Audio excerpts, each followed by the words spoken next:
I hope my screen is visible. Yes, yes, it's visible. Yeah. Okay. Mm. Okay. So straight away I will open. So this is the previous year and question paper. So I hope it is visible. Shall I zoom in? Yes, sir, it's visible. Okay. So the basically the question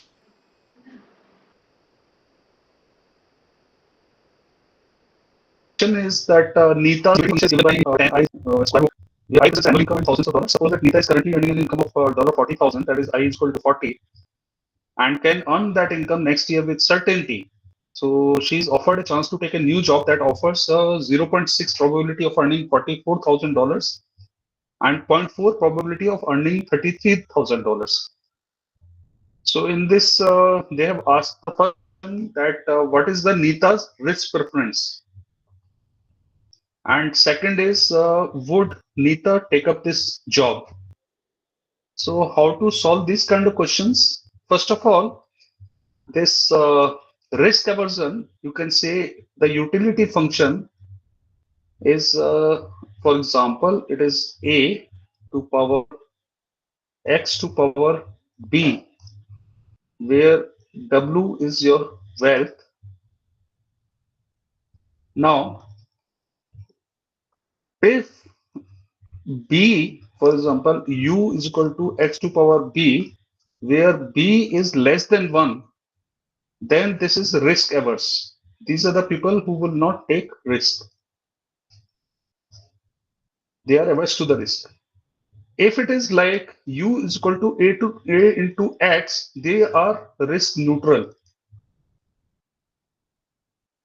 And the third, if u is equal to a into x to power b, where b is greater than 1, then these are the people who are risk loving.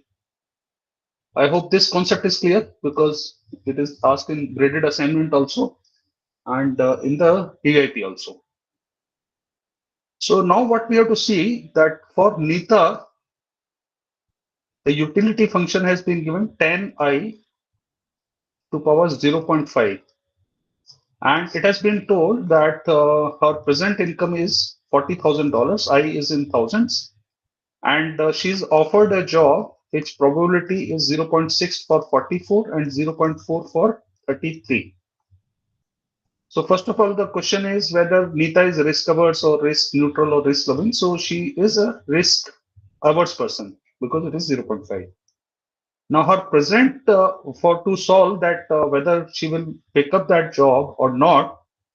So we have to find her present utility and the future expected utility. So present utility is 10 into 40 to power 0.5, which comes 200.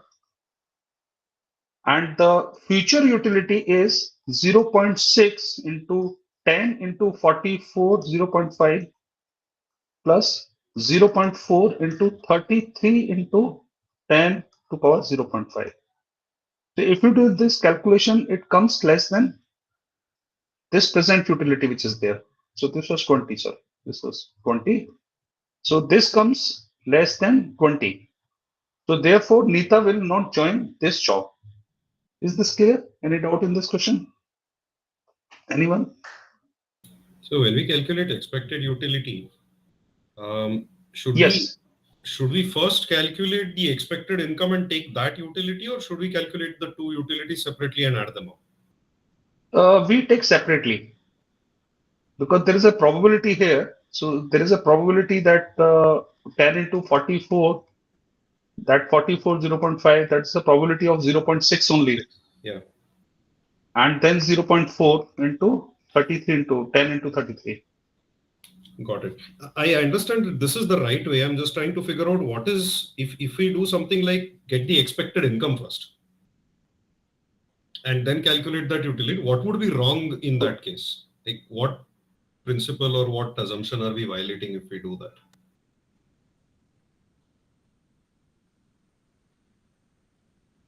Okay, For so example, 10 multiplied by yeah, expected income. like I said, yeah, 0.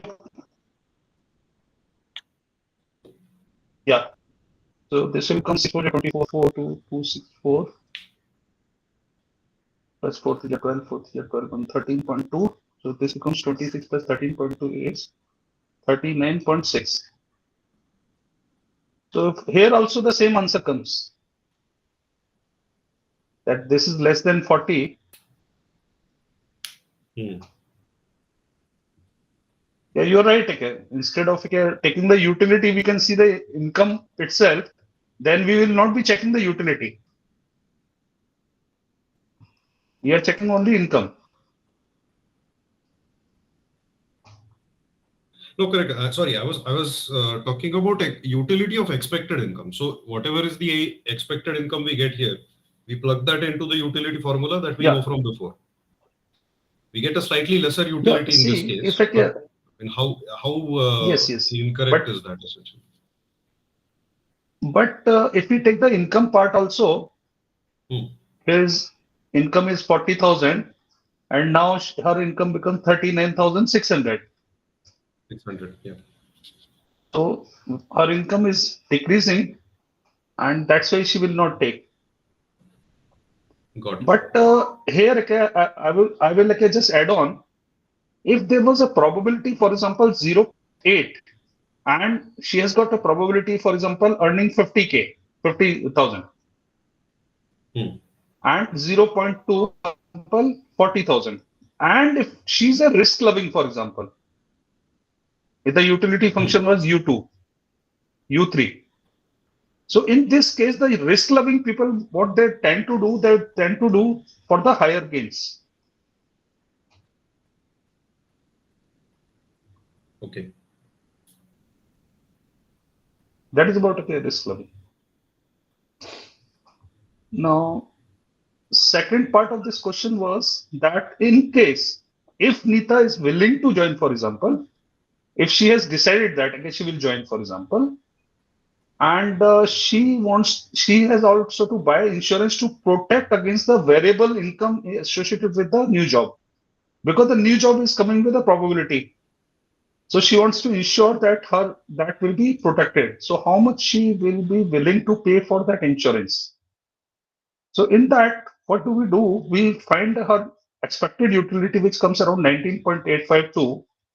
We find income for this utility. So income comes around 39410. Now against this income, her expected income is this much, 0.6 into 44 plus this, 39600. Just now we calculated. Now she wants to be ensured that I want to get this much of insured.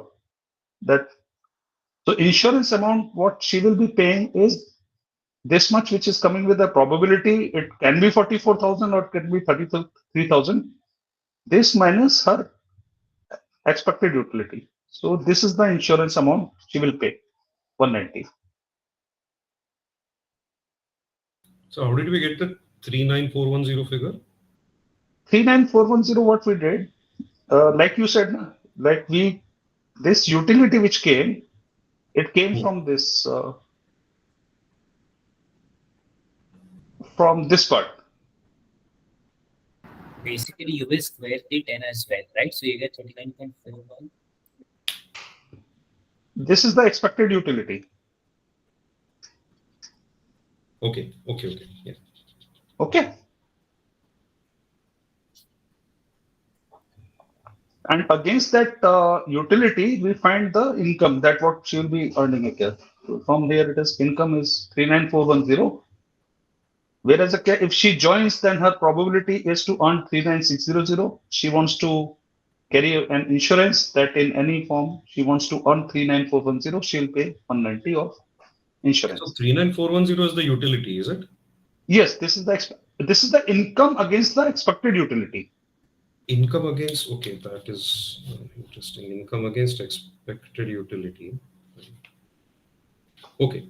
I was wondering how we can subtract utility from income. No, no. This is the expected utility.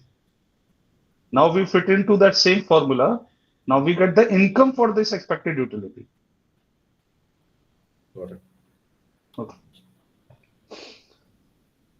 Okay. Okay, second question is it is an easy one. A monopolist faces the demand curve P is equal to 11 minus Q, where P is measured in dollars per unit and Q in thousands of units. The monopolist has a constant average cost of $6 per unit. Answer the given sub questions. What are the monopolist profit maximizing price and quantity? So here I will cover some concepts okay, that I'll take this question.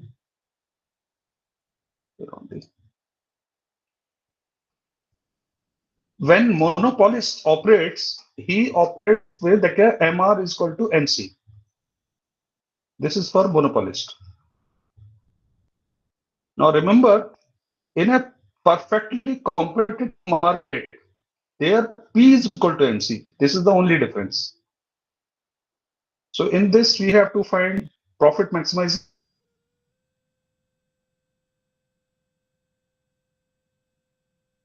price and quantity. P is equal to 11 minus Q. So it becomes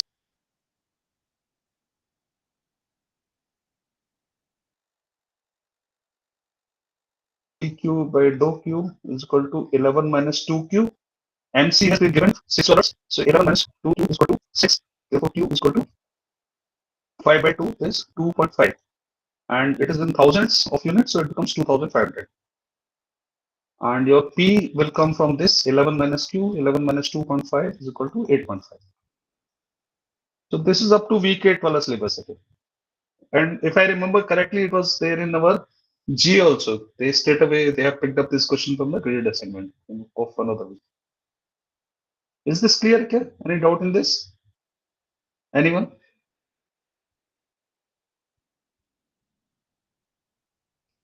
Bhavya, it is easy? Hanji, sir. So far, so good. Yeah, okay. So we have covered these questions. The resulting profit we can straight away calculate. Resulting profit will be from PQ minus CQ. So, or otherwise, this is the price, this is the cost, so it comes 65. Now we move to next question. Calculate the firm's degree of monopoly power using the Lerner index. So this Lerner index formula, please keep this in your mind. Lerner index is defined by 1 by epsilon is equal to P minus MC by P. So P has come 8.5, MC is 6 divided by 8.5 is equal to 2.5 by 8.5, and you will get the answer. And from here, if in a question, if it comes to find the elasticity also, so that also you can find out. So this will come handy. Remember this formula.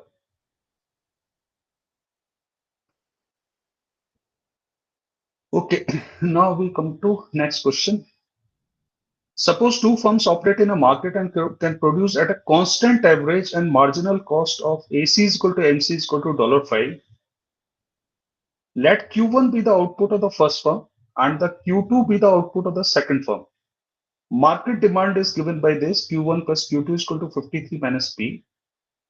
Assuming that the firms are competing as per the Carnot competition, find out the equilibrium quantity for each firm, equilibrium price and profit. So this is an important question and it takes some lengthier calculations, but if you follow the steps, okay, then there is no problem. So I'll just cover the Carnot one. So in the Carnot, what happens that both the firms, they try to maximize their revenues. So what do? We take firm one, we find its profit. Profit will be equal to revenue minus cost. Now we maximize this profit by doing dou profit by dou Q1. For example, he is producing Q1. And we equate it to 0. So we will get a function in Q1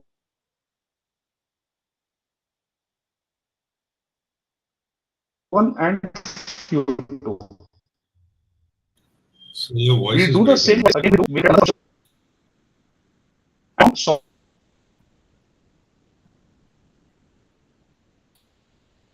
solving these two functions, we get the answer. Yeah, is it It's clear? it's okay now, but we lose Hello. once in a while it goes away. There is also some lag. I'm not sure if Okay, it's okay. just Just me. hold on. I'm using Bluetooth. Okay, okay.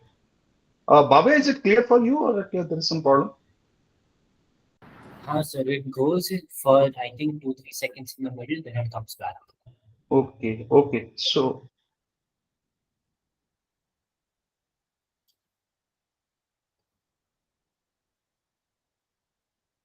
okay. So, yeah, I will take the headphones away.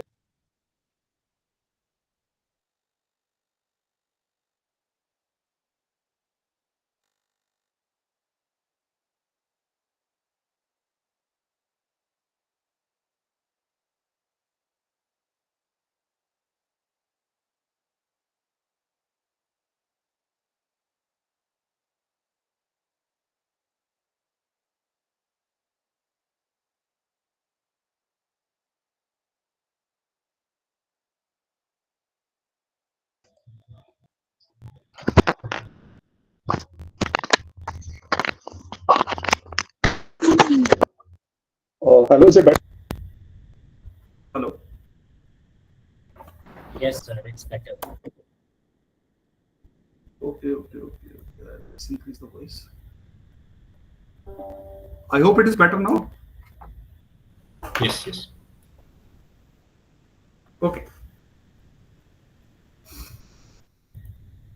So what I was saying about corner, that in the corner, both firms, they try to maximize their profit, and they both have got the same initiative. That it means that no firm has got some advantage. So firm one, how to solve this? We come to firm one, we find out its profit, which will include Q1, Q2, because your demand function is Q1, Q2. Then we take the cost. To maximize this profit, we get a function of Q1, Q2. Similarly, we do for the firm 2, we get another function of Q1, Q2. Now we solve this, and from here we get Q1 and Q2. And generally for cornered, the price which comes, it is same for both. And then they have asked the profit. So I have utilized the same concept and I have solved this.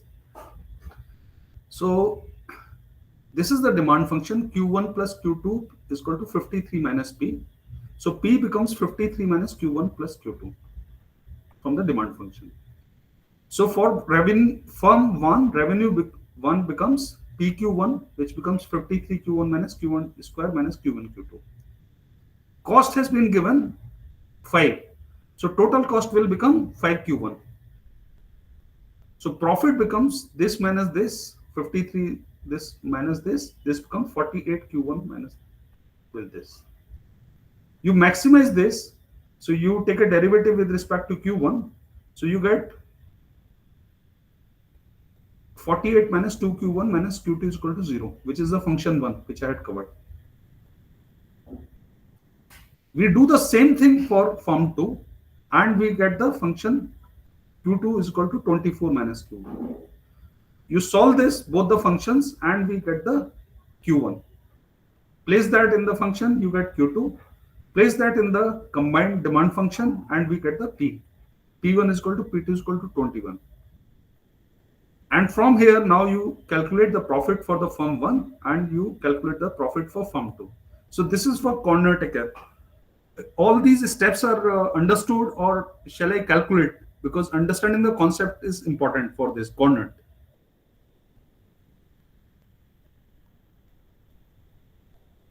Bhabe, is it clear or All shall I good, sir. calculate? So far, all good. Am I All good, sir. audible? Yes, sir. All It's good so clear, far. sir. We can continue ahead. Okay.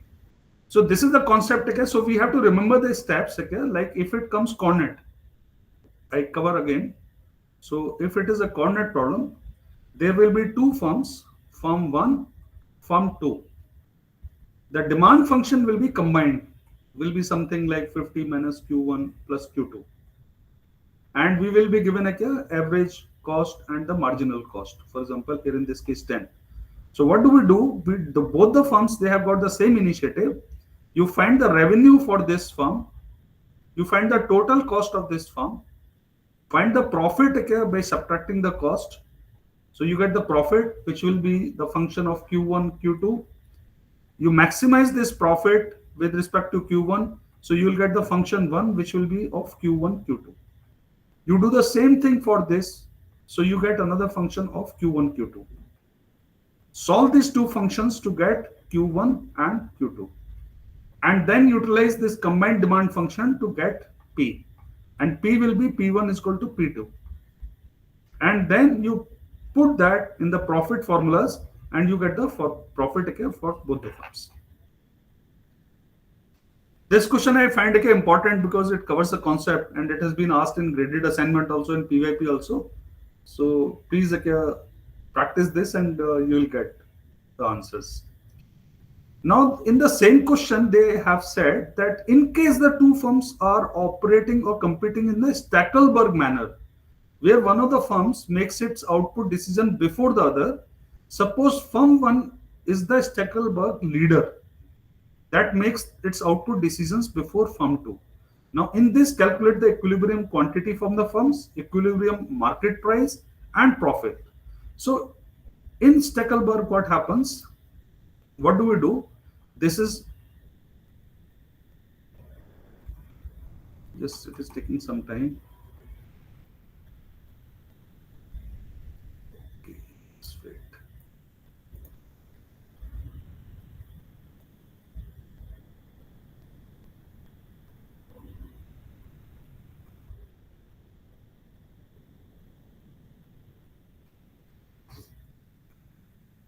It has crashed again. Just give me 20 seconds. It is open.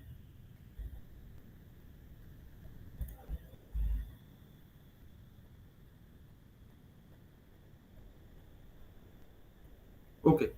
So in Stackelberg, what happens? Unlike Cornet, here one of the firm has got the initiative. So in this example, they have given one has got the initiative.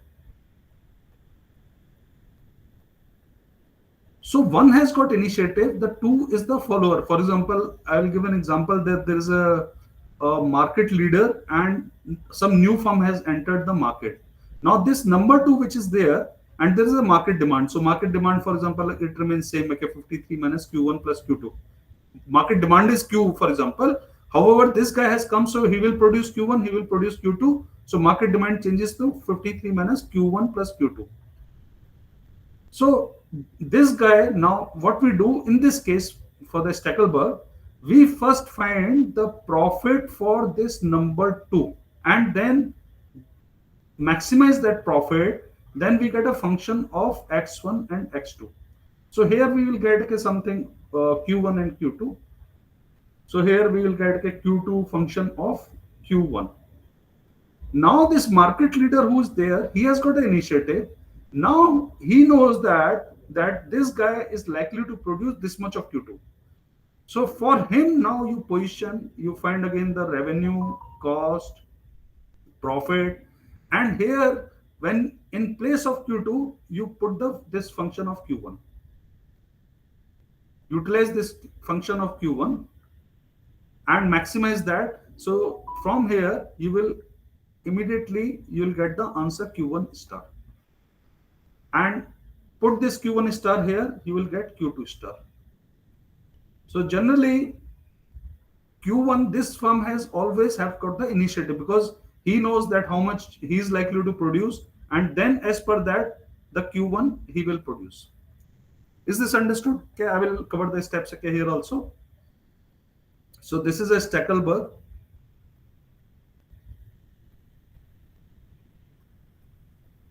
So what firm 2 does, firm 2 reacts to the firm 1 and its revenue becomes 53 minus Q1 plus Q2 to Q2. This is P into Q2. So this is his revenue. Cost is 5Q2. Profit becomes this minus this 48 Q2 minus Q1 square. You maximize this, so you get the function of this.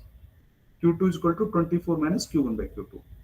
Firm 1 has got the initiative, so he knows that firm 2 will be making this many Q2s. So revenue of firm is this. Now here you replace this Q2 with this value which has come from here. Now you solve this, maximize the profit. So here you will get Q1. You put that in another, that earlier function, you get Q2. And once we have got Q1, Q2, then we get P1, P2.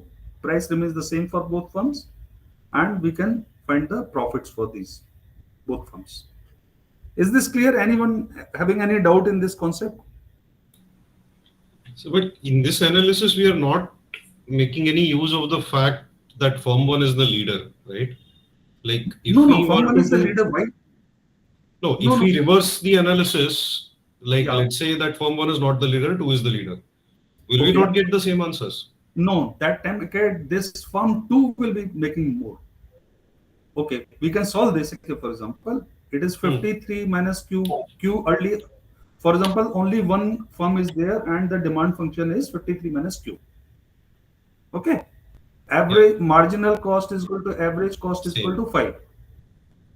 Okay. Now this firm one, which is existing, he is producing as per this demand. He's making Q and the P is coming. What happens? Okay, okay, that is fine. Yes. So second firm comes and then he makes a Q2. Okay. Okay, which is why it becomes. I see. So, I If this, mean, the assumption here is that Q2 should be zero. In when you're trying to for the demand curve, no, no, Q2 should be zero no, Q2 is not initially. zero. Q2, Initially, yes, initially he's not there in the market. okay, understood. Yeah. Okay. Now he has come and he says, I will make Q2. Now, how much Hmm. Q2 he will make? Now he knows that if he has entered, so he'll be making Q1 and I have to make Q2. Demand function becomes Q1 plus Q2. Now he will react as per this. Okay. In case Got okay, it. two was here and one was entering, then two ka jo quantity hai, that's this will become more than one. This is the only difference. Got it. Yeah. No, this is what I Okay. was looking for. I mean, the demand function is changing because the other player is coming. Yes, yes. Hmm. Okay. Now, in this again, please remember that once again the second firm comes, then the quantity which is produced Q1 plus Q2 is always greater than Q. Remember this. The earlier quantity which only firm 1 was making, when the second firm comes and he starts making, so he increases his quantity or he reacts to this quantity. Theoretically, there are mathematically also it can be proved. Otherwise, Q1 plus Q2 is always greater than Q. That in the uh, Cornet also and in Stackelberg also, your quantity which are produced, they are more than monopoly. Okay. Now I'll cover here only that there are two types of market. For example, there is a PCM and there is a monopoly, and there's Cornot and Stackelberg. Okay, they are example of oligopoly or duopoly, whatever you can say. And in this case, Cornot, the if you take the quantity is monopoly quantity Q Q, for example, Q3, Q2, Q1. And if you take the PCM is price, what? Perfectly competitive market. this is PCM, perfectly competitive market. Okay. And the price secure or oligopoly. And if you take the price, then price always in PCM is the lowest. Oh, sorry, I have written opposite here. Sorry. Uh, Quantity in PCM is always higher than duopoly, which is higher than monopoly, and the price is always opposite.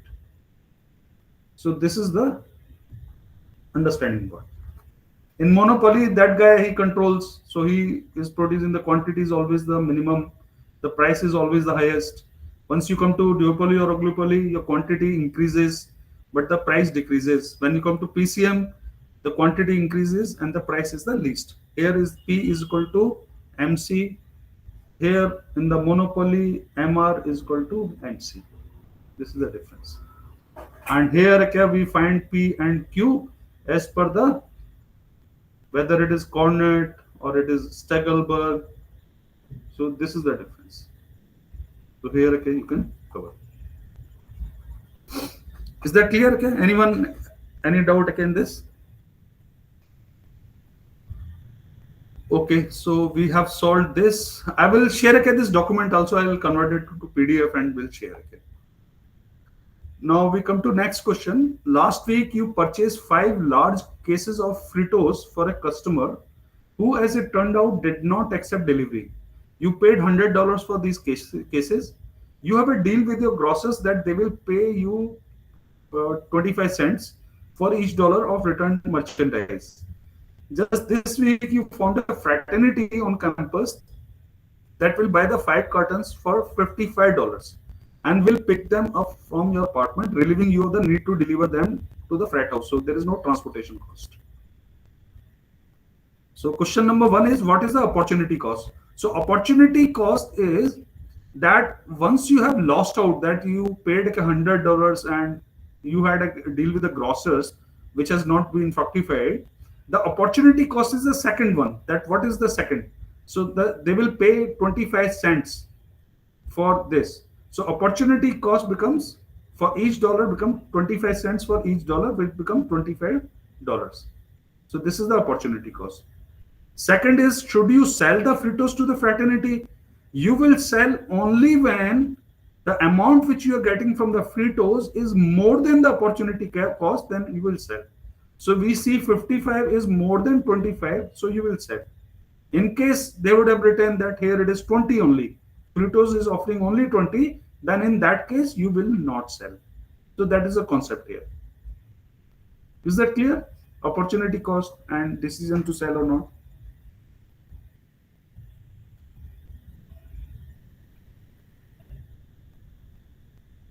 Bhabe, is it clear? Jaidev? Yes, sir. Okay. Yes, sir. Clear. Okay. Now we come to the next question. This question in the GAs I had answered incorrectly because maybe the lack of understanding, but now is clear that there are two used car dealerships compete side by side on a main road. The first, Hamid's car, always sells high quality cars, that it carefully specs and if necessary services. On an average, it costs Hamid's $8,000 to buy and service each car it sells. The second dealership, Latif's Motors, always sells lower quality cars.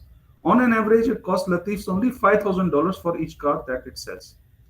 If consumers knew the quality of the used cars they were buying, they would pay $10,000 on an average for Hamid's car and only $7,000 on average for Latif's car. So this is with the information, if the information is there, that this is a high-end car, a high-quality car, this is a low-quality car. Without more information, consumers do not know the quality of each dealership's cars. In this case, they would figure out that they have a 50-50 chance of ending up with a high-quality car and are thus willing to pay $8,500 for a car. Hamid has an idea. He will offer a bumper-to-bumper warranty for all cars he sells.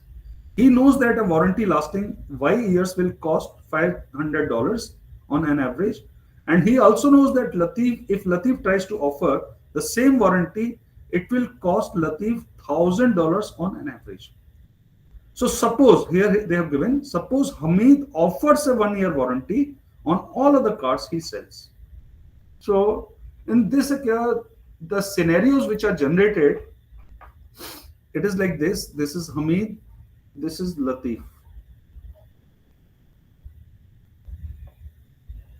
So Hamid gets 8,000 and he gets for 5,000. They spend this much money. If the information is there that this is it is a high quality car, this is a low quality car, then the customer will pay 10,000 for him and only, how much she's paying? Latif Motors, it costs, and 7,000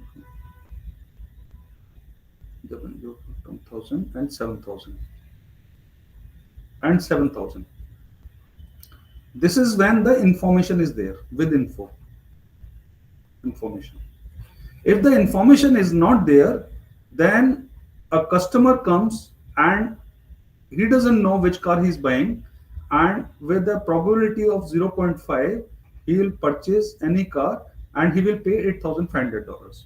So what Hamid decides that, and we have seen in the lecture also that in this case, what one firm does, they want to give some kind of guarantee or certification. So he purchases $500 of warranty and he tells the customer that I'm giving you a guarantee for so many years. So now what will happen that all the customers will go to Hamid in this case. So this is the one, and Hamid also know that Latif's expenditure will be $1,000 to offer the warranty. So we have to analyze this situation that should Hamid offer a warranty or not? That is the basic question. Otherwise, they are just asking the following questions. So first question they are asking, what is the Latif's profit per dollar in car if he does not offer a 1 year warranty? So this case which is there, what they are saying that if the 1 year warranty is not there, they are considering that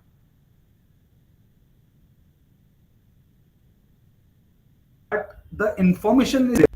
So we have to think that information is there. This is not the case of no info. So in this case, Latif's profit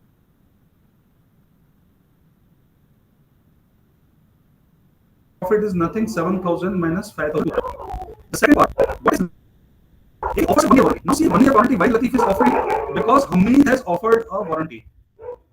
And why Hamid has offered a warranty? 1 year warranty has come. Why Latif is offering? Because Hamid has offered a warranty. Why Hamid offered a warranty? Because now there was no information. And everybody was going for 8,500. So with this, now Latif, he offers a warranty, his price becomes 6,000. And with this warranty, now the customer will purchase in the no info scenario. So there the cost becomes 8,500. So here his profit becomes 2,500. So now you can see that here was the information was there, his profit was 2,000. Here no info, but he has given a insurance that he has taken warranty for $1,000, and all the customers now will start going to Latif, and his profit has also increased. So what we can infer here, that should Hamid offer warranty? This is the question. Can anybody answer this? Yes. Huh?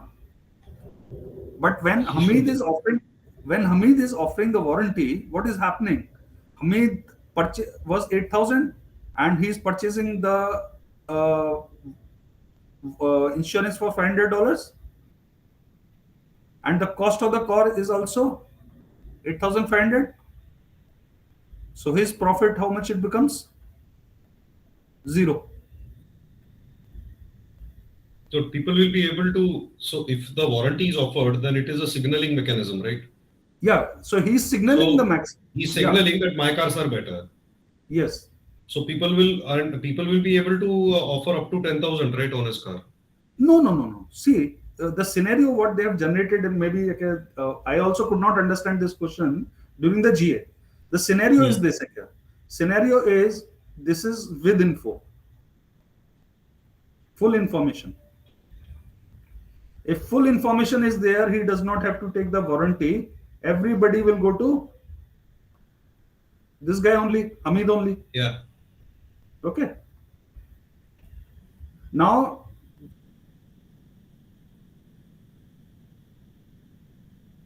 what they have said that now when the information is not there, so now the customer purchase any car with 0.5, equal chances are there. So what he does, assuming for example, that if he decides, customers have full information now.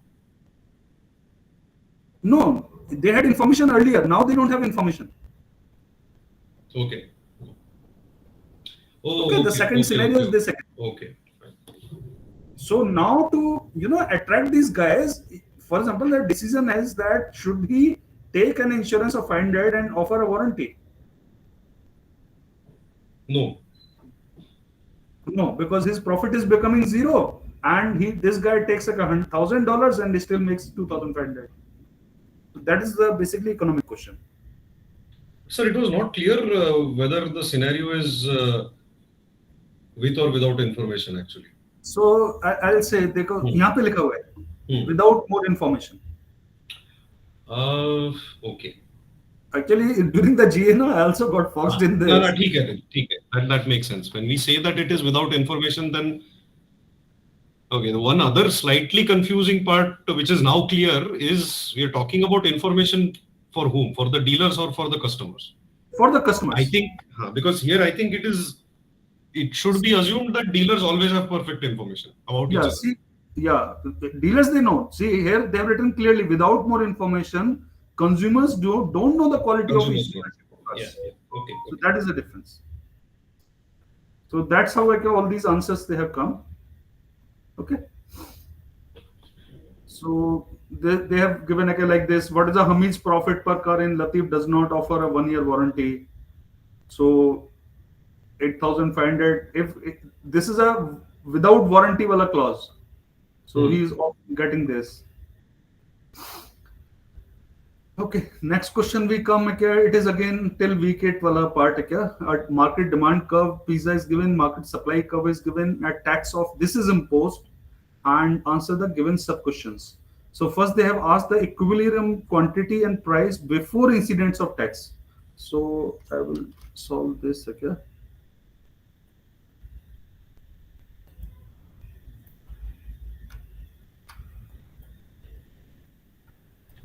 So first, okay, they have asked equilibrium quantity and price before incident. So this is very straightforward.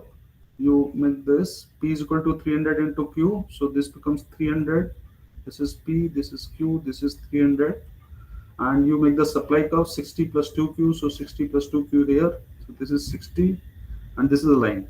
So equilibrium will become somewhere here. P star.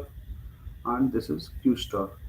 So 300 minus Q is equal to 60 plus 2Q. Q is equal to 240 by 3 is equal to 80. So this is 80 and this is will become 220. Now what happens when the tax is imposed? So when the tax is imposed, T is equal to 15 of R here. So this tax will be paid by whom? Tax is always paid by the customer. So this becomes P minus 15 is equal to 300 minus, oh sorry, this was P is equal to 300 minus Q. So P minus 15 is equal to 300 minus Q. So here P is equal to 285 minus Q. So now this P 285 minus Q you equate with the 60 plus 2Q, and we get Q is equal to 225 by 3 is equal to 75. So with the tax, what happens? The Q becomes 75 and your P will become 300 minus 75 is equal to 225. So in this case, what happens? How to find and how to solve these questions? First, you find the equilibrium quantity and price, and also find the surplus, consumer surplus, and the seller surplus. So I'll solve it here. So we Sir, just found one question. yes. When the tax is imposed, the curve will shift inwards, right? The demand curve? No, demand curve. See, demand remains the 300 only. The demand is this P which is there. You're right. Okay, now it will become P is equal to 285 minus Q. Correct, correct. So it will go down by 15 units on the x-axis and 15 units on the y-axis, correct? No, no, no, no, no. You We don't. are we not talking about a different demand function now? No, no, no. Okay. When you solve this, okay, you solve it here only. Huh. Okay, so what has happened that your earlier, for example, I will solve it here. So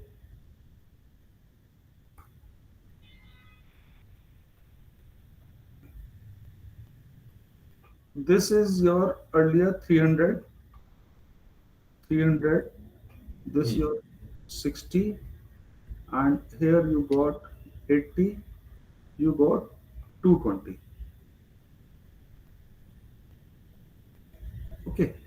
Now what happened? They imposed a tax. Okay, so by that tax, okay, you write, okay, your quantity which will be consumed by the consumers will reduce now. So this becomes 75. And before that, okay, what you do, you find the, so for this, what you do, you find this consumer surplus, this is your seller surplus, and you find the total surplus. So in this case, consumer surplus will be half into 300 minus 220 is 80, 80 into 80, 6400 is equal to 3200.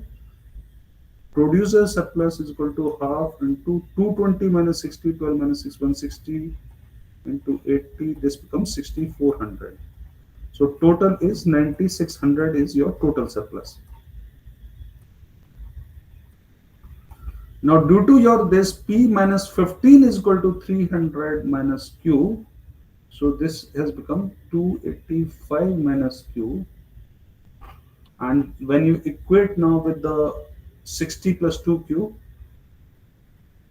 your Q becomes 75. So your consumption which is there has become 75 here.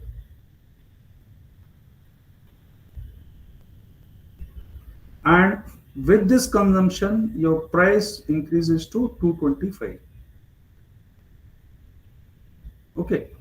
Now your new consumer surplus which is there, it is this part. And your new seller surplus part which is there is this part. And your tax which is there, tax is here. Tax is this part. Because the entire tax is paid, okay, by this, and this is the dead weight loss, this part, okay. So instead of calculating this dead weight loss geometrically, what you do, you find total surplus earlier and minus tax minus new consumer yes, producer surplus. Yes. But sir, then does this mean that imposition of tax does not change the quantity demanded? The quantity C has demanded, it has become 75, na? I mean, the demand function does not change because of tax. Demand function is not changing. His demand quantity with the consumer is now consuming has reduced now. At a price will change, but 300 minus Q will still stay as it is. Yes, yes. Okay. And with respect to 75, now it has become 225. And the entire tax is being paid by this guy, consumer. Seller is not paying any tax. Okay. Okay. So from the consumer side, this has gone. But however, this dead weight tax, which is dead weight loss, which is there, some part has gone from the consumer side and some part has gone from the seller side. Okay, is that clear? This one? Yes. Yeah. So this is concept. Okay, this can be solved. Okay, easily. Okay. So this I have solved. Okay, I will share this document. You can go through and. How that dead weight loss and everything, the calculations are coming. I followed the same concept. Okay, then these are the multiple option questions. What is the true about monopolistic competition? So in the monopolistic competition, entry and exit are not free in the market. This is a keyword, but for the monopolist market entry and exits, they are free because he is the only guy. Okay, so this is not true, and this is there given in these options also. That's why they are not true. And firms compete by selling differentiated products that are highly but not perfectly substitutable. So example is Apple iPhone, that it is highly but not perfectly substitutable. That's why Apple iPhone operates in a monopolistic competition type. What is an example of perfect substitutability? Perfect substitutable. I mean, if, for example, what we are saying here is that Apple is not perfectly substitutable with Android. Yeah, for the Identical, high-end devices. identical t-shirts are an example of perfectly substitutable. Sorry, what? Cotton t-shirt from brand one, cotton t-shirt from brand two. Okay, okay. Perfectly Okay. substitutable. It doesn't matter which one you buy. Yeah. They are not differentiated very much, but in the sense that they are perfectly substitutable because it is not. Uh, I can give examples of the laptops. For example, laptop companies, Dell, HP. Okay, but they are top leaders. They might be having not monopoly, but it is like a oligopoly. That there are many guys, but they are perfectly substitutable. The prices are not so different. But here also, if you take the Apple MacBook, then he is operating in a different. It cannot be substituted. That may be one example. No, understood. I think I wanted to find a distinction between high substitutability and perfect substitutability. High substitutability is like, for example, in this example only, that if, okay, for example, Apple was not there in the laptop market and there were only two guys and offering the same quality at same price. That would be duopoly. Yeah. Okay. Yeah. Choose the correct statement. Quasi-linear preferences are linear in one good and non-linear in other good is true. U is equal to min of ax by represent complements. This is true. This is from week 7. U is equal to ax plus by represent substitutes. It is also true, and that's why all of these are true.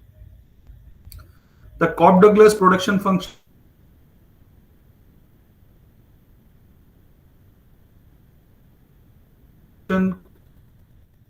KPLQ shows only constant based on the value of P plus Q. This is the true statement. It depends on the P plus Q. Has constant marginal product of labor, it is not true. Constant marginal product of capital, not true. What you can do, how to find out this? Just dou F by dou K, you will get P into K, P minus 1 LQ. So therefore, it is not constant. Okay, then there are some questions on the discrimination part. First degree price discrimination is the practice of attempting to price each unit at the consumer's reservation price. That is true that all consumers at a demand function, the producer is able to supply. So this becomes like this. So this is the first degree discrimination. Third degree price discrimination is the practice of offering consumers a quantity discount. This is not a third degree, this is for the second degree. Second degree, he gives a package, discount, okay, 2 plus 2. So that is the second degree. Second degree price discrimination is the practice of charging different uniform prices to different consumer groups or segments in a market. No, this is a third degree. Just you remember third degree with the example of students. Third degree students, veterans, that you have got a different prices for different segments. So this is a clue to remember this. Now, adverse selection occurs when a person takes more risks that are not known to the life insurance company because he has a life insurance, or a person buys life insurance because he has a risky lifestyle that is not known to the life insurance company. This is true. So I will cover some concepts which maybe find okay. What is adverse selection and what is moral hazard? So adverse selection happens when there is a lack of information.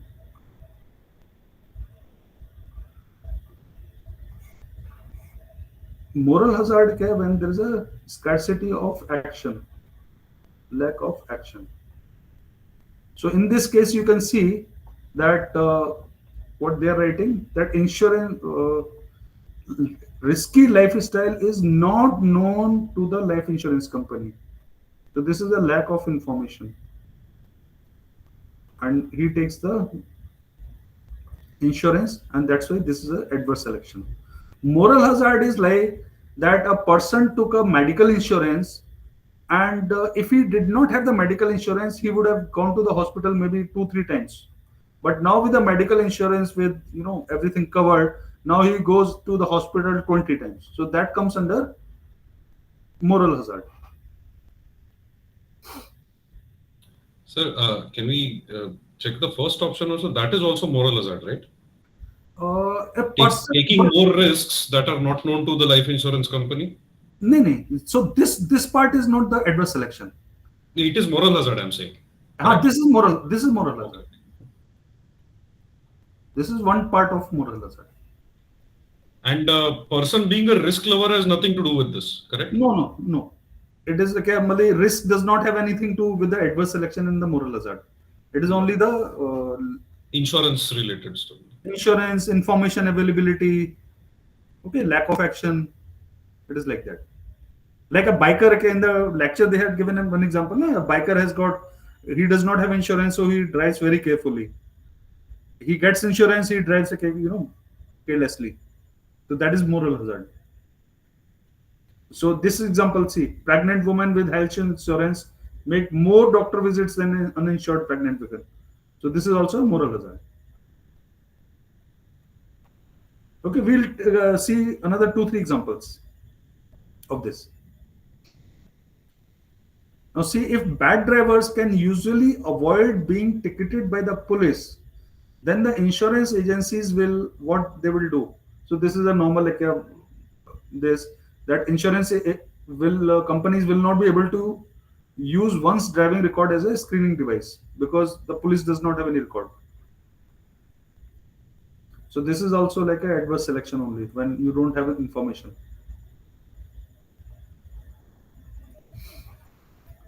Moral hazard occurs when the contracts are written in such a way the interest of agent and principal converge. No, we have seen in the insurance company's example that biker wala. The interest of the agent and principal diverge. Yes, insurance has given the insurance company, but the biker is driving carelessly. Or the health insurance become, but now the guy is going to the hospital many number of times. So it is a divergence. Agents will wish to maximize the principal's utility. Not both the agents. Only one agent is trying to maximize. The guy who has taken the insurance. The production and risk-bearing efficiency are achieved. No, this does not happen. Now, these were the PVIP questions. Any doubt in any question, I can cover it again or we can The discuss. third option once agents will wish to maximize the principal's utility. Yes, but okay, see what is happening. Both are not getting. Only one agent is doing. What it says agents, right? That actually what you just said is what I don't understand. Yeah. How many agents are we assuming? Multiple agents, some number of agents. See, just we assume, okay, for example, one agent, one is insurance company, and one is, for example, bike rider. So who is the agent in this case? They both are agents. Okay. Okay, he's principal, for example, and he's an agent. But you consider only this guy is an agent, then this term is also, this statement is also correct. But in economics, when you participate, then you call both the agents. One agent is here and one agent is here. Okay. No, I think the option is worded such that it is making you think about the principal agent interaction. Okay. Contracts. So see another, if you are going on English only, then agents will wish to maximize the principal's utility. No, he's minimizing. Yeah. He's minimizing. Principal is what? If moral hazard is there, then agent will want to minimize principal's utility. Yeah.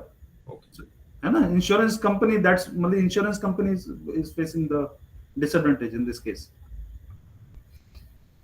Okay. Okay. So we come to week 9. Okay, this is slightly not legible. Okay, so I will read out the question. It is the question number 1 of week 9 GA.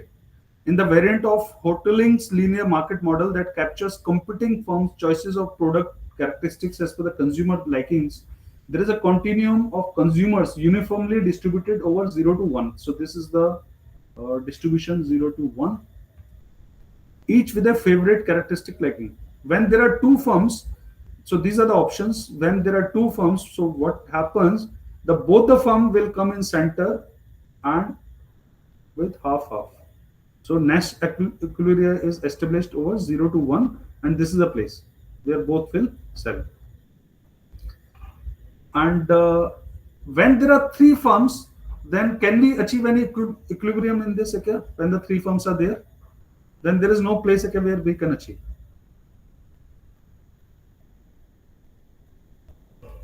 If we consider this, then here that is different, here is different, and there is no place, okay, where equilibrium is. So there is a no next equilibrium. So what if all three firms are at half, half, half, half, half? That cannot be there, na. Why not? Everybody has to sum up to one, na. It can be only 1/3, 1/3, 1/3. Sorry, we were talking about position along a line, right? Yes, yes. So there is a continuum of consumers distributed. See here there is no customer, and the customers are increasing like this. Hmm. Okay. So here is the, if there are two firms, then they will operate here. So here are the 50%, here are 50%.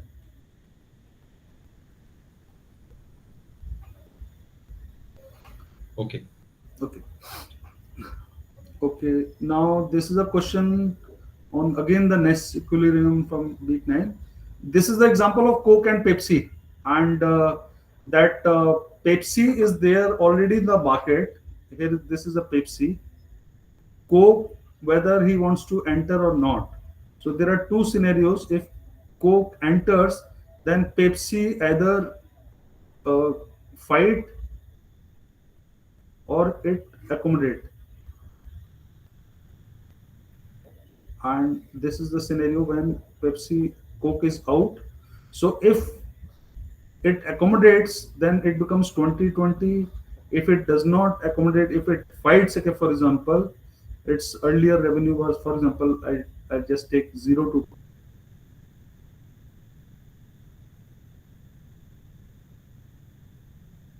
10.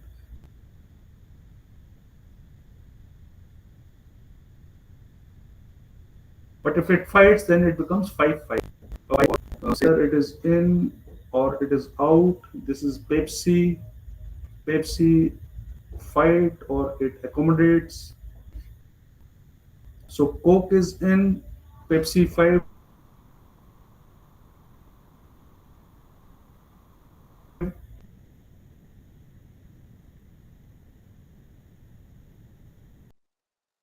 It becomes 5 and 8. 5 out, there is no chance. 0 to out, okay, this is not the condition.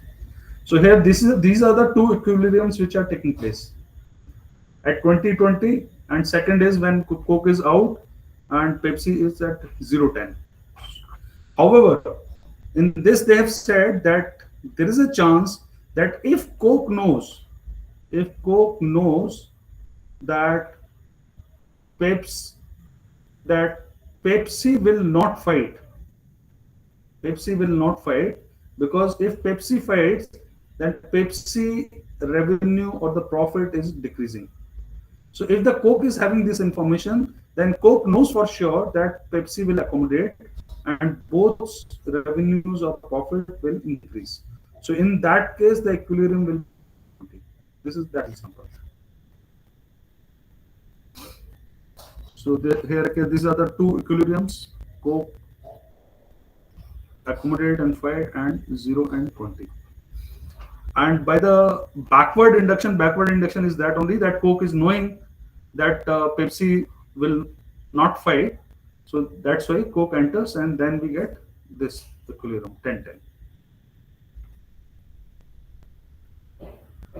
Okay, then another question. Initially, there is one firm in the market for cars. The firm has a linear cost CQ is equal to 2Q. Market inverse demand function is given PQ is equal to 9 minus Q. A second firm enters the market, and the second firm has an identical cost function. The coordinate equilibrium output of the two firms will be. So this is an example which I said that there are two firms and no firm has got the advantage. The second firm has come. So what you do, you find the profit for this firm and maximize this. You will get function 1, Q1, Q2. You do the second same, you get the function 2 q1 q2. Solve these two functions and you will get q1 q2. So once you solve, okay, you get q1 q2 is equal to 7 by 3 for this case. The Stackelberg equilibrium for the output for the both firms. Now it has given this, the second firm enters the market, the first firm was already there. So you utilize the same concept which we had discussed earlier, that for the Stackelberg, first firm was here, it was making Q1. The second firm comes, it reacts with the Q2. So you'll get a function of Q1, Q2, and you take Q2 is equal to function of Q1. Now, find profit of this Q1 and substitute Q2 with this value and you will get Q1 star. Substitute this Q1 star here, you will get the Q2 star. So this is how you solve the Stackelberg equilibrium. Third is consider the discussion of Bryce's paradox in the lecture. Consider there are n motor race. So this is straight away from the lecture and it was in the G. This is G only. So in this case, we can see that time taken for both the routes ACB and ADB when the one is not there. So half of the motorists they take this route, half they take this route. However, when there is a bridge where they take time one only, then what happens that all the motorists now they start taking this path. Why? Because here, if they take time here, it takes 45. Here they will take just 2x by 100. So here it takes time less. So everybody takes this. However, here the time will increase. Select the true statements about the Bertrand duopoly model discussed in the lecture. Bertrand duopoly, that there is a duopoly. The firms they engage in a price competition. Both firms sell produce homogeneous products and there is no capacity constraint. This was applicable for Bertrand duopoly straight away from the lecture. Select the correct answers about duopoly. Output level in Stackelberg duopoly is less than Carnot duopoly. No. In the Stackelberg, this first firm which is there, the second firm comes, then Q1 plus Q2 here in the Stackelberg is higher than the Q1, Q2 of Carnot. Remember this. So if we write again the PCM, then we write Stackelberg, then we write Carnot, and then we can write monopoly. So your quantity will increase like this, your price will reduce like this. Select the correct statement. Both rationality and common Sir, is it not possible to have between Stackelberg and Cournot?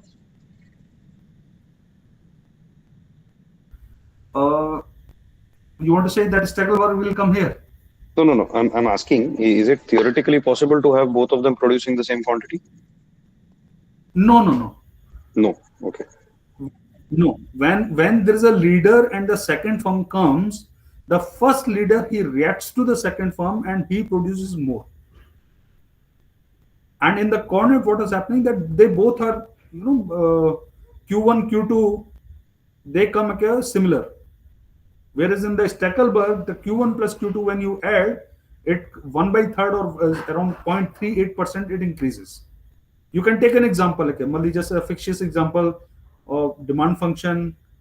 For example, there is a demand of 2000, price is this much, okay, and you can solve it. I did that and I found there was an increase of around 0.38%, which was increasing in the Stackelberg.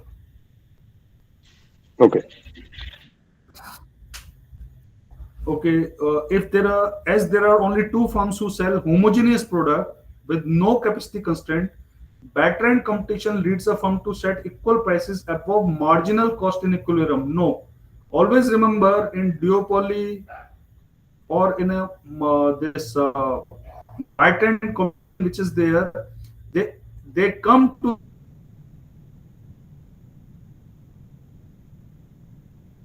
they start selling at marginal cost. They cannot charge above marginal cost. If one firm charges above marginal cost, all the consumers will go to the second firm. So that's why forcefully they will have to sell at the marginal cost. Duopoly output is greater than monopoly output and lower than perfect competition output. This I have covered earlier, so this we can remember. Duopoly price is lower than monopoly price. Yes, we can remember this. Output is like this, price is like this. Procedure of backward induction in extensive form games helps to get rid of unreasonable Nash equilibria and ensures sequential rationality. Yes, we have seen in the example of Pepsi and Coke, where one equilibrium that 010 was removed and we came to 2020. Now we come to week 10. Uh, okay, so week 10 first question. Robert is deciding whether to buy a lottery ticket. Each ticket costs $1. Probabilities are this. The first question is, what is the expected value of Robert's payoff if he buys a lottery ticket? So straight away it comes 0.5 into 0, 0.55 into 1 plus 0.20 into 2 plus 0.05 into 7.5, which becomes 1.025. Second is, what is the variance? For variance, we use the formula that probability and what is the value 0.5 minus what is the expected value 1.025 square, and we can doing for all, and then we'll get the variance. Now Robert's nickname is no risk job, no risk Rob, because he's an extremely risk averse individual and his utility function is u equal to w 0.5. So see, wherever this is less than 1, he's a risk averse. Suppose he has $10 of wealth to begin with. Suppose he buys the lottery ticket, what will be his expected utility? So he has got 10. He buys the ticket, so he spends $1. His expected is 1.025. So this becomes 10.025. Expected becomes 3.166. His present utility is 10 to power 0.5, which is 3.162. So see, he's a risk averse person, and what is his gain, which he sees? He sees only the gain of 0.04. So a risk averse person will not go for this. He's extremely risk averse, so therefore he will not purchase. I would seek help from anyone who can tell me mathematically that if this would have been, for example, here u is equal to w 0.8, how would it would it have made any difference, Jaidev? Bhavya? Yeah. Yes, sir. Yes. So can you solve for this w 0.8 and we see what happens here? Sure. 10 minus 1 plus 1.025 to power 0.8. This is his expected, and his present, for example, is 10 to power 0.8. How much it becomes? 5.26. This is 5.26, and this much? Is 6.30. So he's basically slightly going towards risk neutrality. And so therefore he will buy the ticket. But see, his utility which is there, it is decreasing. No? Here. Why he will purchase the ticket?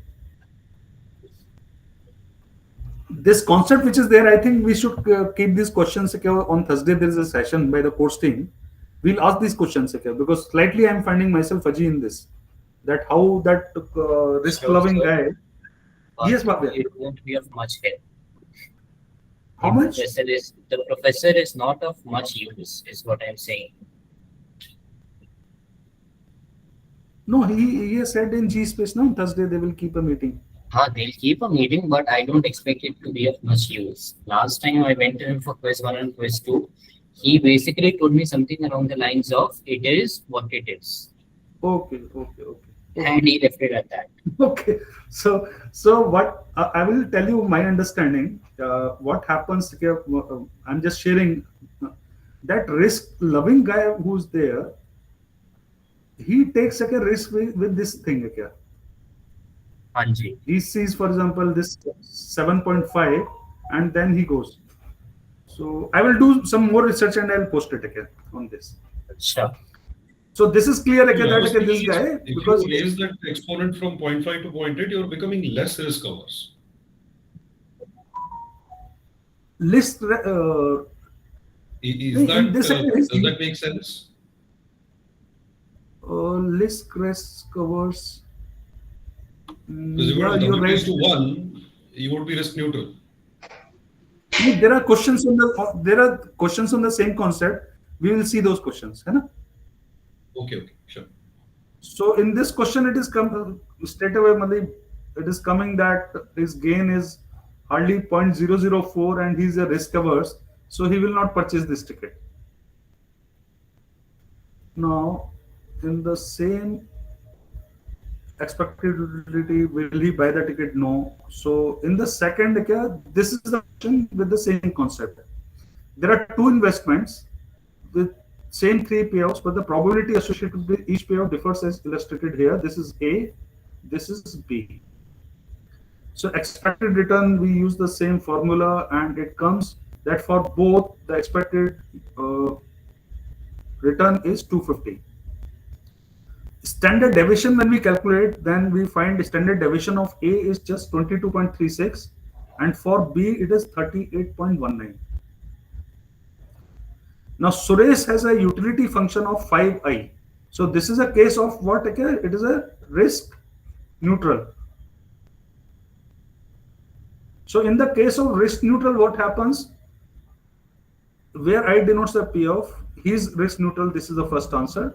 Second, they are asking which investment will he choose. So risk neutral, what he does, here also he's getting 250, here also he's getting 250. So he's indifferent.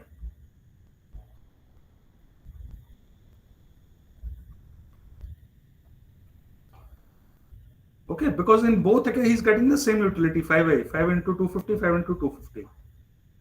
Now, in case if Ramesh, he is a risk averse person. So risk averse person 5i 0.5, he is risk averse. Which investment will he choose? So for the risk averse person, if he's see in the lecture, he had covered something by standard deviation oblique mu. And whichever standard deviation oblique mu is lesser, the risk averse person goes there.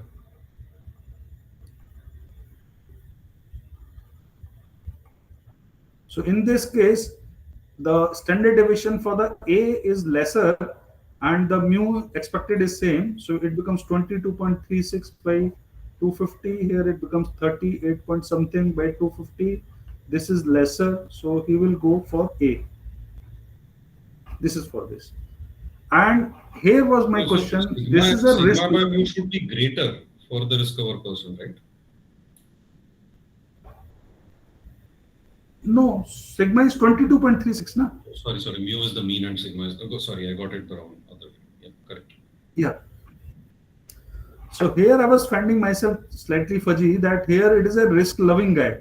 So he is having 5i square. So for him, what to do here? So only logic which we can see is here that we see in the investment that where he is getting the high, for example, the highest payoff is 300. Here in the A, the probability is only 0.1 and the probability of 300 here is 0.3. So the risk loving guy, what he does, okay, he goes for a higher reward. So that was my logic, okay, but I have not found any mathematical formulation. No, sir, I think the situation is not whether simply they are going for higher or lower payoff. Risk loving, risk neutral, or risk averse people, they will all care about the expected payoff. Yeah. The differentiation comes in the standard deviation. So in this case, okay, what is happening, okay, Jaidev? That's why my logic was also. So risk loving will go for a higher, okay, this? Yes. Okay, I have also written, okay, I had also thought the same way. So, but I'm not sure. I will expected research payoff is, more on. they will all consider the same expected payoff, but the risk neutral person will not care. The risk averse person will go for the lesser standard deviation, and the risk loving person will go for the higher standard deviation. Okay, I also And found that's at that least logic. my theory, but again, I'm open to interpretation. No, you're right. Okay, I have also written the same, but I just wanted to confirm. So I will check it out and I'll post it. Okay. Otherwise, Actually, my this logic problem is is a also special case because the expected payoff is the same in both investments. yes, If we had it different, then that would be a little more interesting, and then we'll have to consider that sigma by mu measure. yes. Anybody okay, in this group okay, can throw some light okay, on this? Bhavya? No, sir, I'm still thinking about it. It's to some extent what he's saying makes sense, but I'm not very convinced. We'll have to ask this on Thursday and hopefully comes up with a response. Okay. I have got some friends okay, who are in this field. Okay, I will ask them. Okay. Otherwise, okay, I find okay, this logic which Jadev gave, and I also wrote the same thing. And because here, why he is going for Bravo? One reason is this also, that here in Bravo standard deviation and that is okay, but here okay, a risk-loving guy, he goes for a higher reward okay, like that. So that was also one additional logic which I applied. So we'll leave it okay, we'll go forward. So this is an interesting question again. Your current disposal income is $90,000. Suppose there is a 1% chance that your house may burn down, and if it does, the cost of repairing will be 80,000. Means your disposable income comes to 10,000. Suppose too that your utility function is U is equal to I 0.5. U is equal to I 0.5. So number first question, would you be willing to spend $500 to purchase an insurance that fully insures you against your loss? So how to solve this question? You find present utility is 90,000, 0.5, which becomes 300. And then you find utility without insurance. So without insurance, if I don't purchase, my utility becomes 0.99 into 300 plus 0.01 into 100, which is 298. Now, if just give me 1 minute, okay? Hello सीमा, मैं तुम्हें सीमा मैं आधे घंटे में call करता हूँ, मेरी एक कॉल चल रही है, please. Okay, bye bye, love you.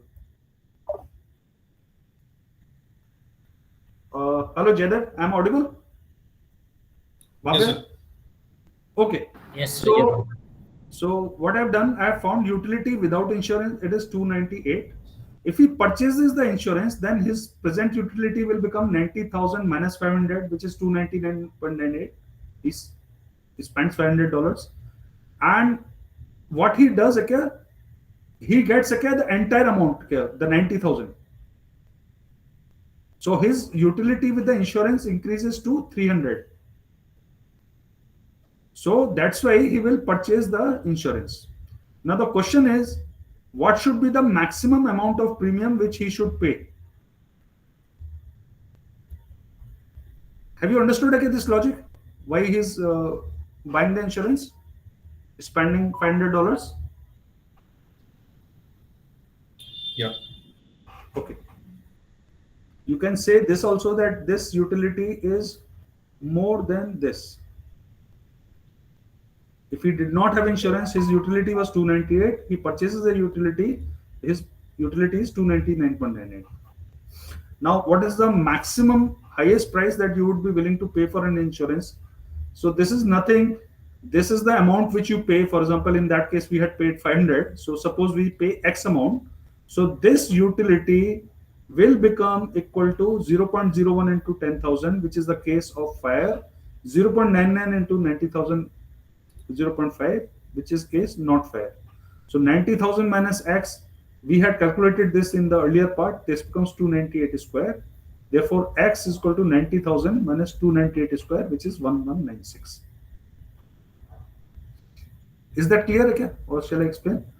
So there are two cases. Coming out to be, so the premium you pay has to be less than or equal to 1196. 90,000 minus 888 Sorry, just give me a second. I'm just. Yeah.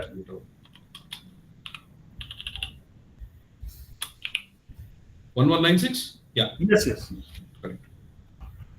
Okay. There 1196. So another option, the risk covers consumer buys more than full fair insurance. So this term is there, fair and unfair. The risk covers consumer buys less than full unfair insurance. So this also, I could not find any research material on this. I just checked from somebody, so they told me that a risk covers person does not take any risk here. So he will go for a full insurance and not more. He will not go more than that. However, if the unfair insurance has been given, that insurance is unfair, then he will buy less than the full unfair insurance. So again, I cannot comment on this fair, unfair. What is that? I just got this answer. So I think that fairness has to do with probability of rather expected compensation and the premium that you pay. Yeah, that whether they will be paying full or not. If the premium that you pay Yeah. is more than the expected compensation, then it is called unfair insurance. Okay. And a risk covers person will not do that. That I think is the logic. Yeah. Okay. So we come to week 11. Asymmetric information between buyers and sellers leads to market failure when a market is otherwise perfectly competitive. So this we have seen in the lecture that when the information is not there, then the people they start coming, the high quality goods start going away, and slowly your market collapses. That was covered in the lecture. When the information is not there, so both goods are there, low quality goods are also there, high quality goods are also there, and the people start buying low quality, high quality, keep on going, again it keeps on happening, and the market leads to the failure. Under adverse selection, once insurance is purchased, less risky individuals might engage in behavioral characteristic of more risky individuals. So this does not happen under adverse selection, it happens under moral hazard. So adverse selection happens when there is a hidden information. Only high risk people participate and low quality goods are there. Moral hazard is there, hidden action. Once health insurance purchase, more visits to the doctor. This is an example. So this example is of a moral hazard. That's why it is false. Moral hazard refers to self-selection of individuals who purchase insurance policy. No, this is a case of adverse selection. So what is self-selection? Self-selection, basically they are saying that there is a hidden information. Hidden information is there, and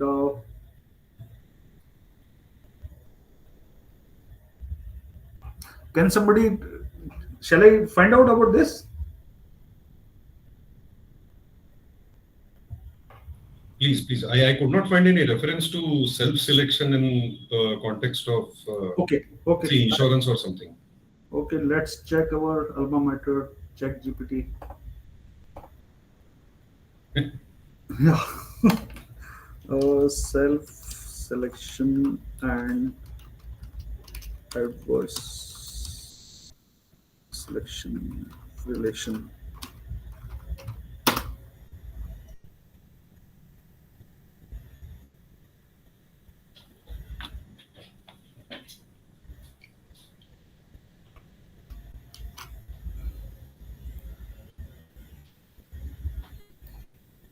Okay.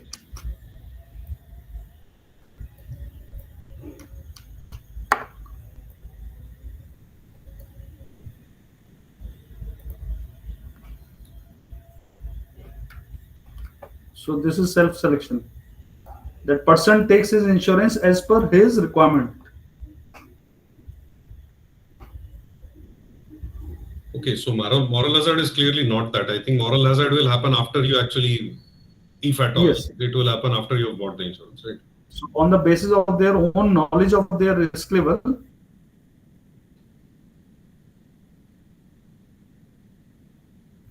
they have got knowledge the insurance agency does not have.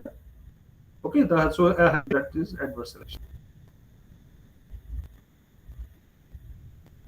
So there is lack of information on part of the insurer. That is why it is adverse Insurer. selection. Can we say that? Yes, yes, yes, yes. Co-payments reduce moral hazard by creating a disincentive for policyholders to engage in a risky behavior. This is true. This was covered in the lecture also. And what is the meaning of co-payments? Okay, basically,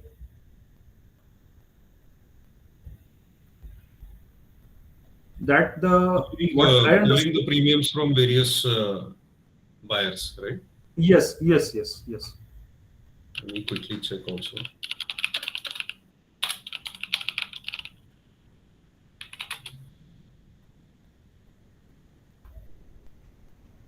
Bonus and profit sharing payment schemes are likely to resolve principal agent problems, whereas a fixed wage payment will not. So this is again from the lecture. Okay, we had seen a worker that if you give him the bonus and profit sharing, then he starts working hard, and it is a profitable for both the worker also and for the owner also. So this is one.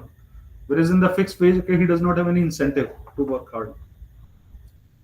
Sellers may signal the quality of their products to buyers through standardization of products, certification, and guarantees and warranties. All three are true. Now, this is one question, interesting question here. Mohan is a recent college graduate.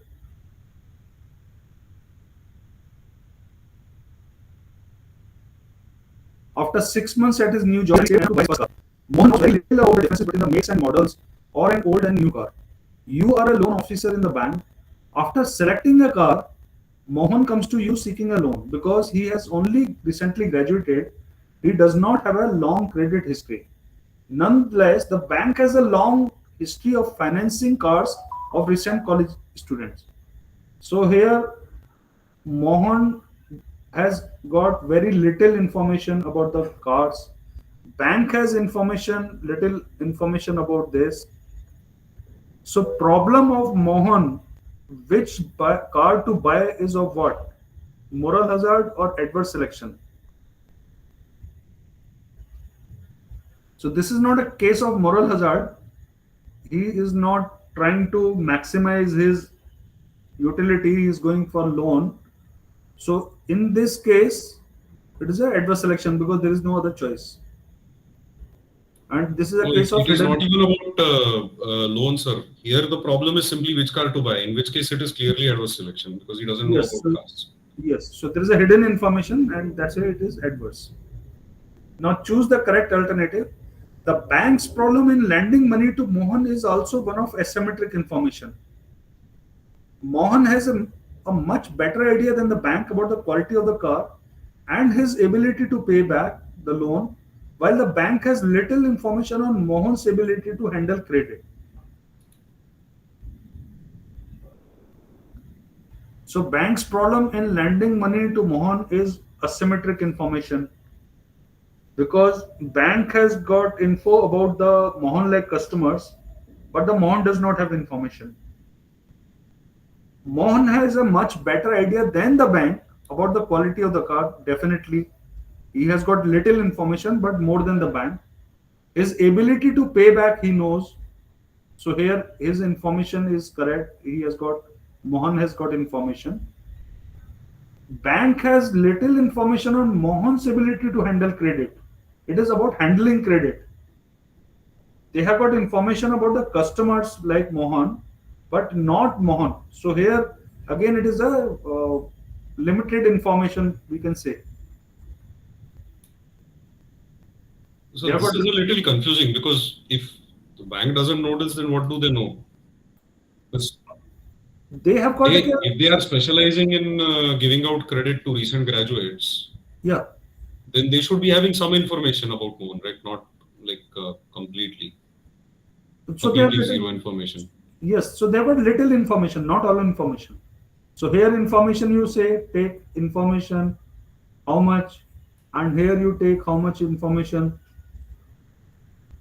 So there is a basically both they don't have the same information. So there is a asymmetry of information. Hmm. Okay. So that's why this I found like this answer is both. This question as Central University bans the assignment of D or F grades. It defends the action by claiming that students tend to perform above average when they are free from the pressure of flunking out. The university states that it wants its student to get A and B. So choose the correct alternative. The goal is to raise overall grades to the B or above. So the policy creates a moral hazard problem primarily for the below average students because now they know that they will go get at least A and B, so they will not even study now. Earlier they were studying. So moral hazard क्या होता है? Moral hazard when you start taking advantage of the system. Taking advantage in case of insurance, health insurance. So here also they will take this. So that poses the moral hazard to below average students. Above average students they will keep on studying. And insurance companies considered issuing three types of fire insurance policies. This is an interesting question. Complete insurance, complete coverage above and beyond a 10,000 deductible, and 90% coverage for all losses. So which policy is more likely to create moral hazard problems? It is 100%, then only he will go careless.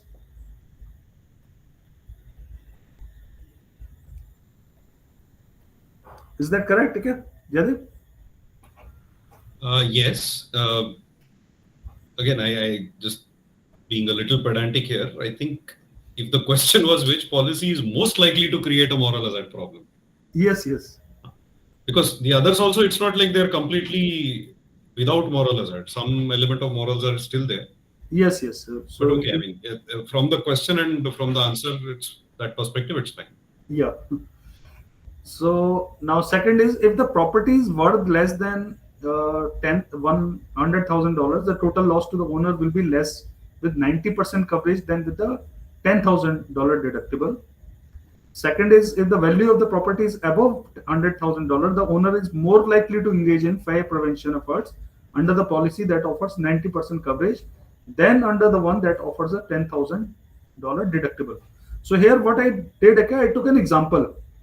I took an example that one example property is less than 100,000, for example 90,000, and its insurance premium, for example, is 10,000 for 90%.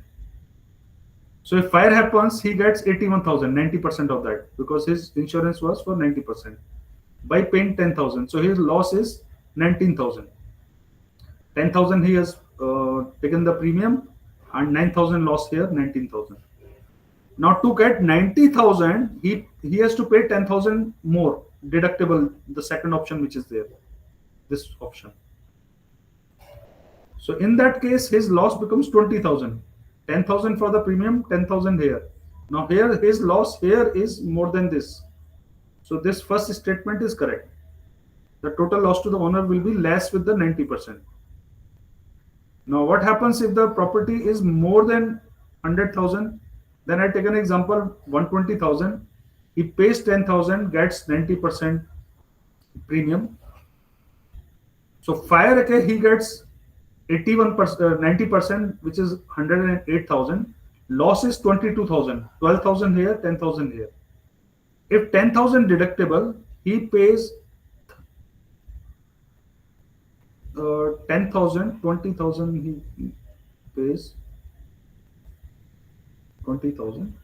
He gets 120,000. So here 120 plus 20 minus 1200, 140 minus 128,000.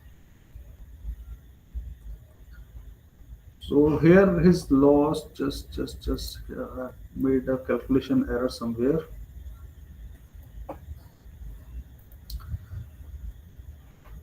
Properties above 100,000, let's take 120,000. He pays 10,000 for the 90% this. So he gets 108,000.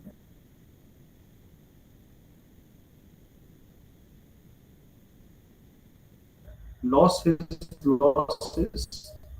$22,000. Now if he gets 120,000, and in this case he is paying 20,000, and his loss is just 20,000. Here his loss is more than 90%. Okay, take me up here. Jaidev, there is some mistake in my calculation. I will cover this again. Sir, actually, even I realized that the answer is not both. According to my calc, I don't have them handy, but only the first option seems to be true to me. Of course, I could have also made some mistakes. I'll check it again. The correct answer is both of them are true, but the second answer I think is not true. Okay, so this is 90% coverage than that. And I tried a similar situation where it's 1,10,000, but it's not coming out correctly. Okay, I will check it and I'll come back. I'll post it on WhatsApp again. Okay. So this question, Hamid and Latif wala, it is from the PYP. We have already solved it. Okay, now we come to week 12. Week 12 is slightly easier to understand.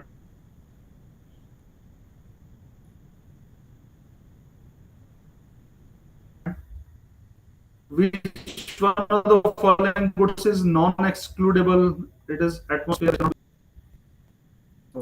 Excludable, non-excludable. You make rival, you make non-rival.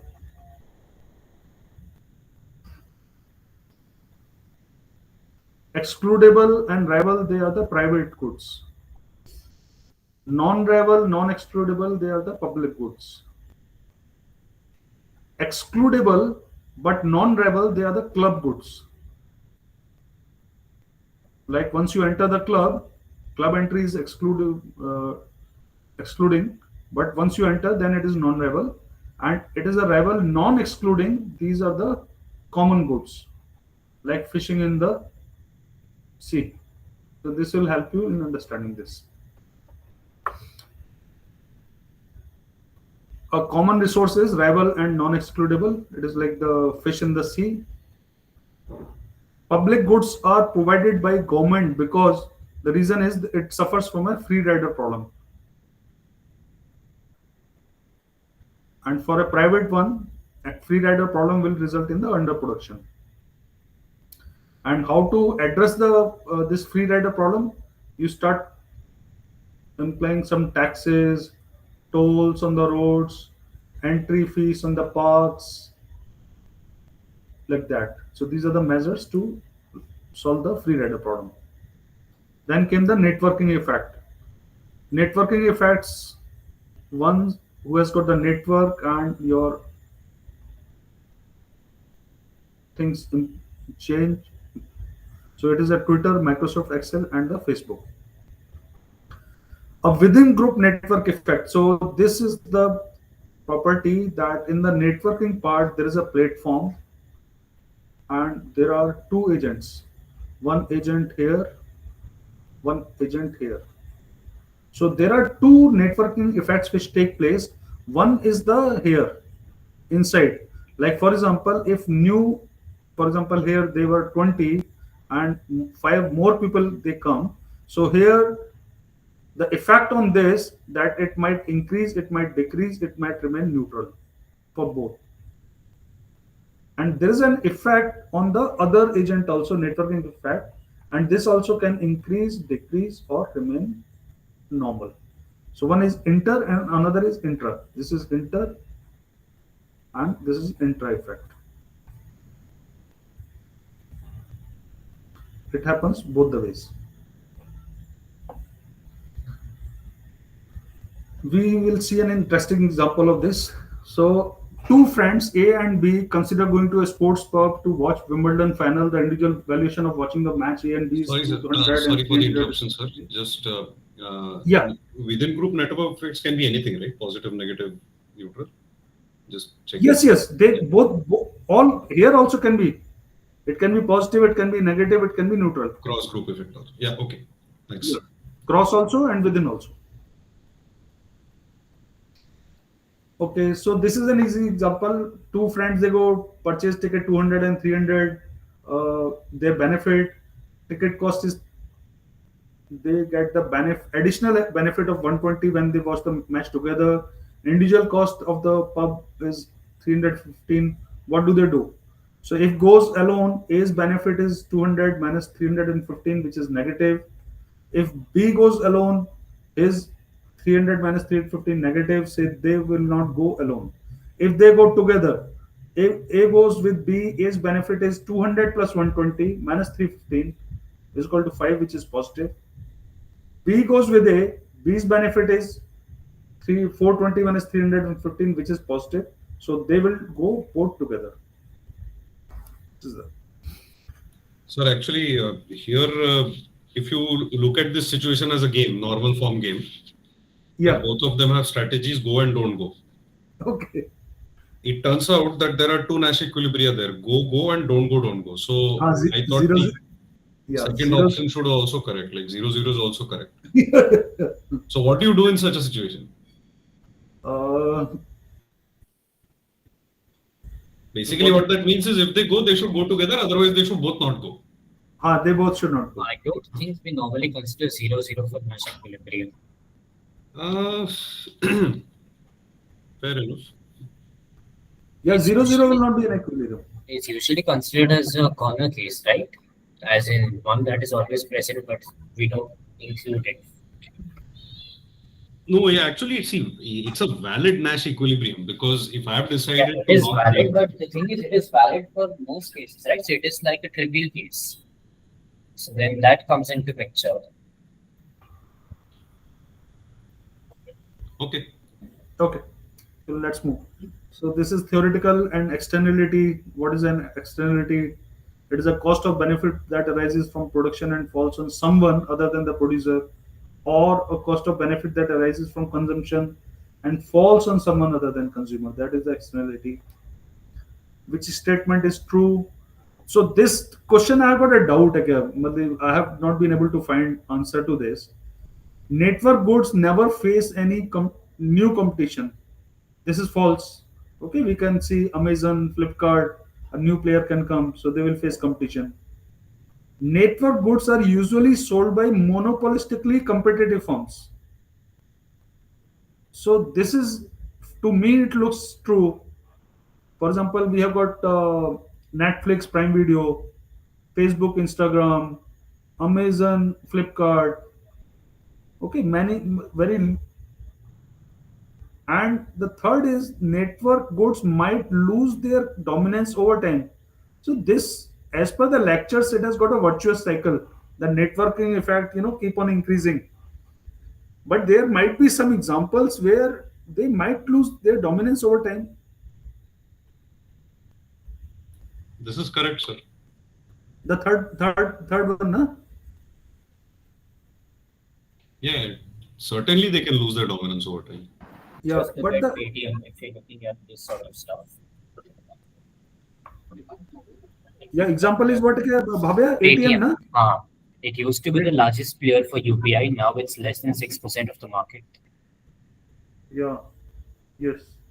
Actually, I think the second one is not true. Network goods are, I mean, this is not universally true that network goods are usually sold by monopolistically competitive firms.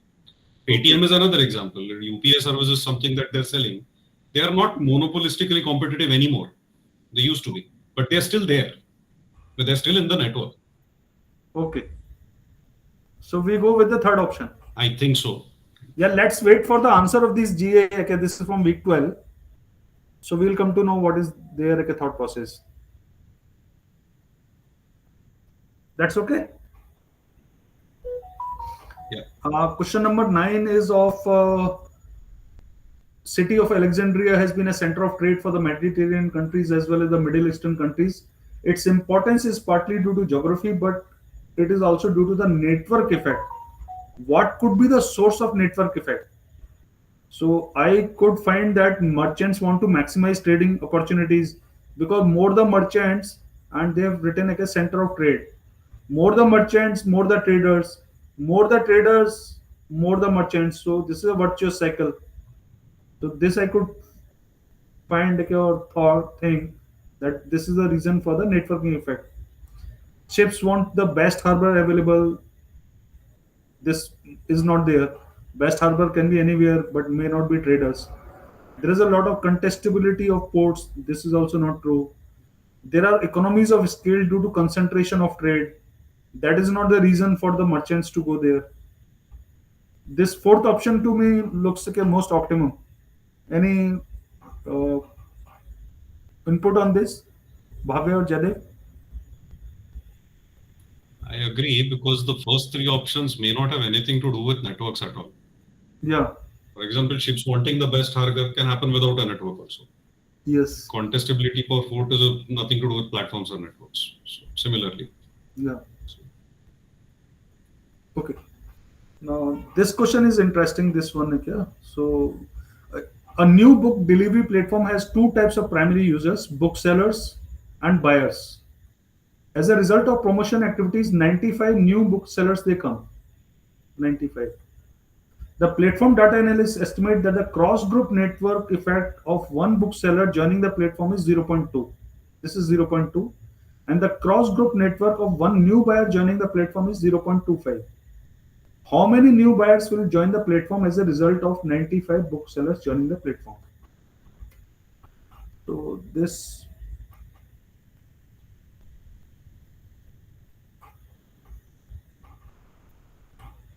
so we have to remember these two formulas for this, which was given in the lecture. One is if the person is coming here and intra effect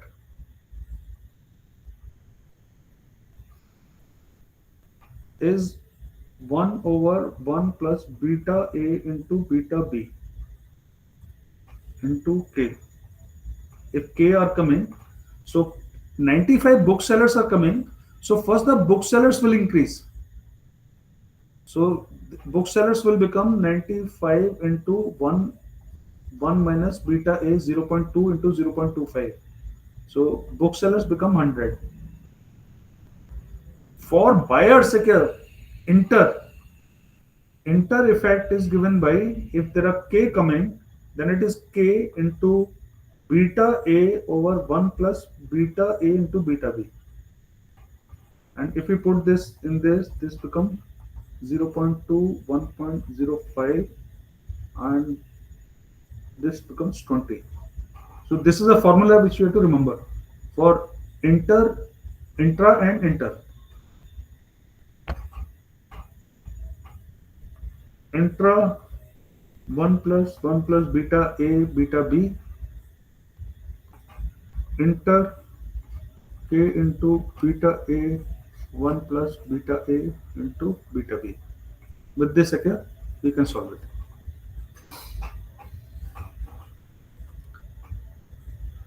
Okay, I think last question we have reached. Okay, in a market of dry cleaning, the inverse market demand function is given this. Private marginal cost is given this. Finally, the pollution generated by the dry cleaning process creates external damages given by the marginal external cost MEC is equal to Q.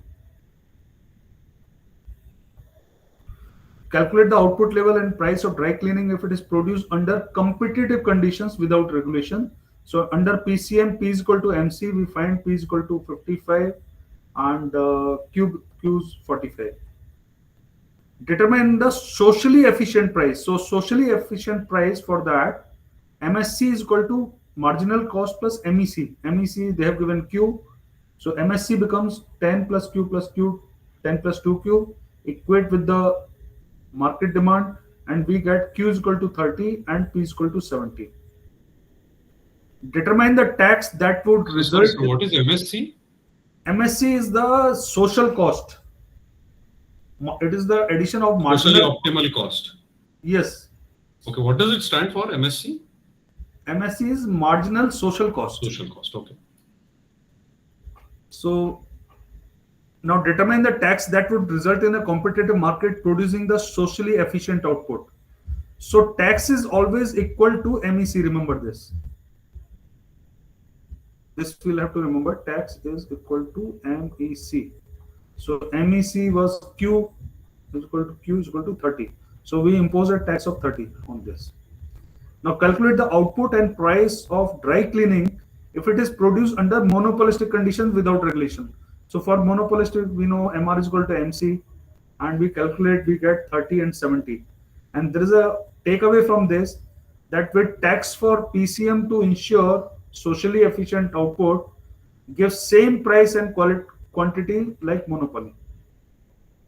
We are operating in PCM, we want to go to socially competitive uh, market, and what we get, we impose tax, and with tax and all that we get the same P and Q like monopoly. This is the takeaway from this.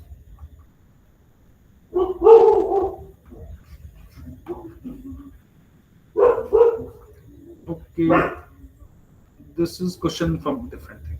Okay, with this, okay, gentlemen, I have finished. Okay, anything to add on or any other input?